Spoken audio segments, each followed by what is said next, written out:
Recientemente un sacerdote venezolano nos escribía diciendo que de alguna manera la cobertura de Así Prensa o alguno de los comentarios en Puntos de Vista confunden al posible votante católico, especialmente respecto de las próximas elecciones en los Estados Unidos, porque de alguna manera inducen a escoger a un candidato sobre otro, ¿no? Inducen a que se vote a un candidato sobre otro, cuando en realidad la postura de la Iglesia, la postura de los católicos y mi postura personalmente debería ser la de simplemente informar y dejar que los católicos tomen una decisión de conciencia.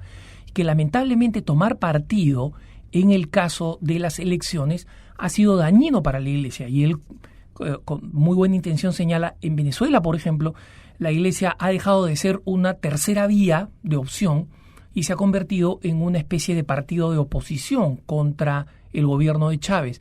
Y algo parecido ha pasado en Ecuador, señala él. Entonces, es verdad que en algunos países la Iglesia ha terminado tomando una postura en contra del gobierno de turno. Y también es verdad que en algunos casos puede dar la impresión de que quien les habla está favoreciendo un candidato sobre otro en los Estados Unidos. Pero es importante comprender una cosa. La doctrina social de la Iglesia y los principios católicos se aplican a una realidad concreta.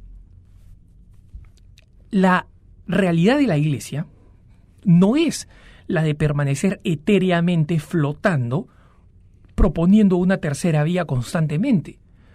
A la Iglesia le gustaría mantenerse en una instancia, especialmente a las autoridades de la Iglesia, porque el papel de la participación política corresponde a los laicos, le encantaría ponerse por encima de la realidad política y orientar en una dirección y en otra. Recientemente, uno de los grandes estrategas pro vida le decía a varios militantes pro vida latinoamericanos: no permitan que el tema de la defensa de la vida sea arrebatado como bandera por un solo partido político. Eso es fatal para los pro vida, es fatal. Y hablaba en base a qué experiencia, a su experiencia en Estados Unidos. En Estados Unidos, lamentablemente, el partido tradicional católico, que fue el Partido Demócrata, el primer partido en la historia en proponer a un candidato católico a la presidencia de la República con Al Smith, que perdió estrepitosamente porque hubo una ola de anticatolicismo sumamente fuerte en esas elecciones, fue el primer partido en proponer y lograr instalar al único presidente católico en la historia de los Estados Unidos, a John Fitzgerald Kennedy. Es un partido que lamentablemente entre el 68 y el 72 cambió dramáticamente de plataforma, y la plataforma fue copada por las feministas, y desde entonces eso no ha cambiado. El compromiso del Partido Demócrata es de, en primer lugar, entre el 68 y el 72, cuando el aborto no era legal todavía en Estados Unidos, en lograr la legalización del aborto.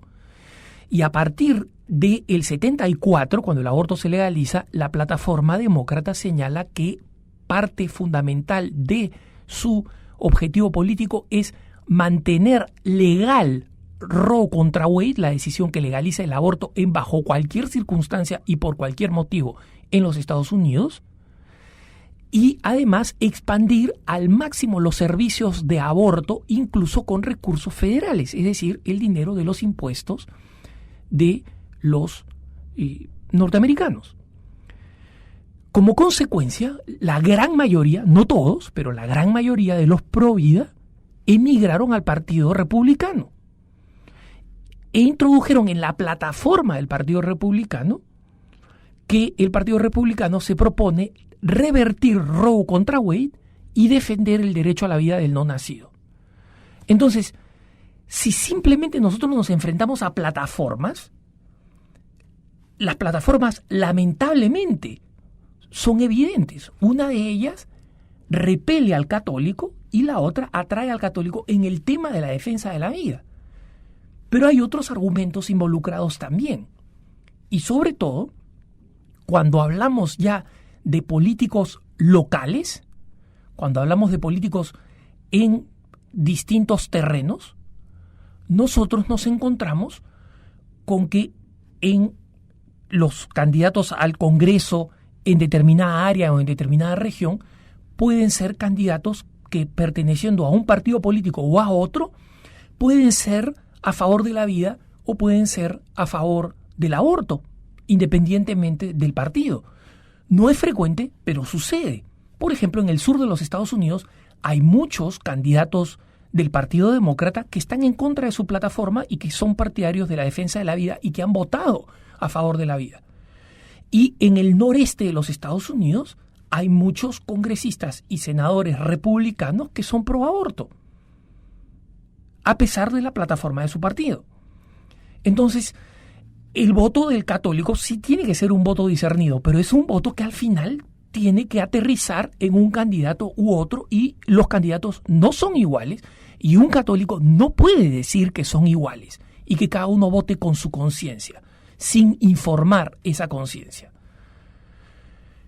El católico, han señalado los obispos de los Estados Unidos, y esa es la manera que hay que tener en cuenta a la hora de votar, el católico tiene que votar teniendo en cuenta los distintos temas fundamentales: defensa de la vida, defensa del matrimonio, defensa de la familia, justicia social, inmigración, pena de muerte, temas que tienen consecuencias morales importantes, que tienen consecuencias en la solidaridad con los más necesitados y con los inmigrantes, que es un tema sensible para los hispanos. Los hispanos, en las distintas encuestas, demuestran que los hispanos tienen como principal preocupación el trabajo. Curiosamente, ni siquiera es el tema de la inmigración, es decir, que haya trabajo en Estados Unidos, porque si no, no tiene sentido inmigrar.